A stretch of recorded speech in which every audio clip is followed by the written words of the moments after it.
Un matin, peu après l'aube, jour de très grande marée, la mer est loin, laissant devant elle des centaines de mètres de sable découvert. Nous avons rendez-vous avec Sophie Hélène à la Molière, tout en haut du cordon de galets, pour une de ces récoltes étonnantes dont elle a l'habitude. Elle longe la laisse de mer, et au milieu des éléments naturels, bois ou plantes, que les vagues ont déposés, elle cherche les petites touches de couleur. Résidus d'histoire rendus par la mer, ce sont des bouts de filets de pêche ou des capuchons de vernis à ongles, des boules compactes d'aluminium, les lambeaux d'une brique de lait ou l'embout en plastique qui fermait le ballon d'un enfant. Sans cesse, la mer avale et recrache ces bouts d'objets qu'on croyait morts. Des déchets venus de la côte, mais aussi apportés de l'intérieur des terres par les rivières et les fleuves. Belle pièce, belle pièce. Il trouvera sa place dans la collection. Là, une autre bourre. Tu ramasses tout? Alors, je ramasse tout quand je fais des collectes, pour être très honnête, quand je fais des collectes pour nettoyer. Et sinon, non, je ramasse pas tout, je ramasse les déchets qui sont susceptibles d'intégrer mes compositions.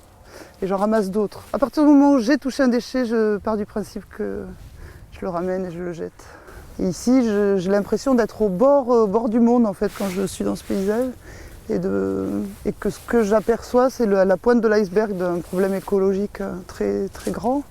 Donc évidemment qui fait résonance au 7e continent, donc ces continents plastiques qu'on trouve partout, qui fait aussi écho à des chiffres comme quand on sait que dans l'océan se déverse 209 kg de plastique seconde, c'est quand même effrayant. Ça, une gaine de cartouche. En fait ça fonctionne avec ça. Alors ça tombe au pied du chasseur, mais ça, c'est projeté dans la nature. Et ça se microfragmente très très vite. Donc ça s'immisce dans le sol insidieusement, comme j'ai fait des collectes de plastique qui commencent à se microfragmenter là. On voit, ça y est, le polyéthylène il a été cuit par les UV. Et donc du coup, celui-là il est encore un peu souple. Mais voilà, ça se microfragmente très très petit. On voit, ça casse, ça devient cassant et ça immisce les sols. Allez, on va trier tout. Alors, c'est ma poubelle.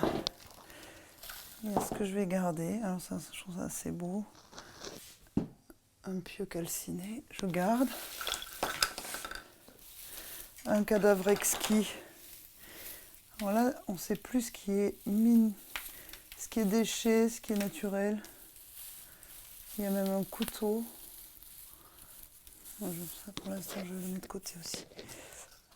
Gaine de cartouche. Ça, je garde.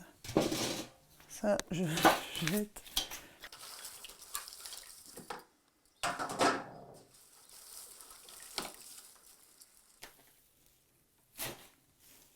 Ma poubelle va être trop petite.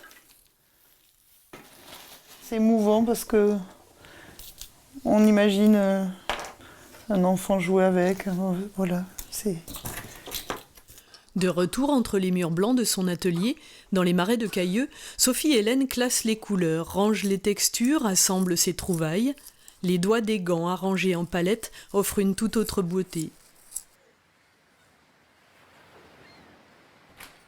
Déroulées et reliées, les gaines de cartouches prennent des allures de tapisserie.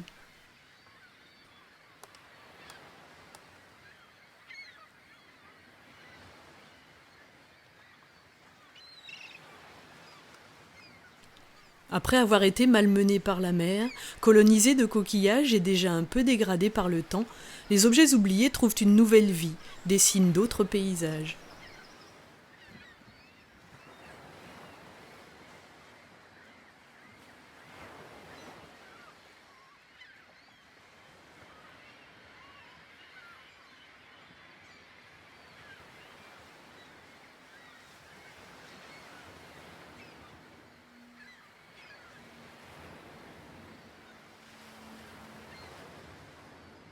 Je m'applique à ce que ce soit le plus esthétique possible, hein, puisque comme je parle des déchets, je n'ai pas du tout l'intention d'être alarmiste. Je veux juste que les gens prennent conscience qu'il y a peut-être quelque chose à faire et que c'est relativement urgent. Donc j'alerte sans être culpabilisante. Voilà. Je ne souhaite pas du tout être moralisatrice, non.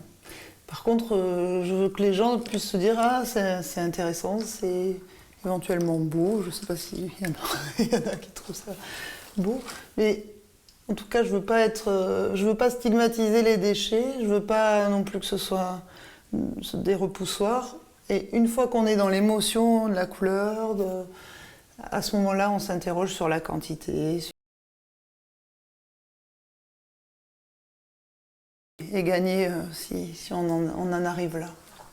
Pour l'exposition de ses œuvres à Garopol, à Abbeville, elle a imaginé une aventure éphémère et collective. Sophie a invité tous ceux qui le souhaitent à lui garder des bouteilles de plastique usagées. De leur cul raccourci, elle fait un gigantesque tapis mural qu'elle appelle Méduse. Moi, je l'ai appelée Méduse parce que je trouvais que la couleur était évocatrice. Et puis la méduse, elle est à la fois belle et terrifiante, donc, et nocive. Pour nous, en tout cas. Alors, il y a des jolies couleurs, toujours en camailleux de bleu, de vert, quelques points de rouge. 3400 bouteilles, 19 mètres carrés envisagés, gigantesque et magnifique bouquet de fleurs étonnamment révélés.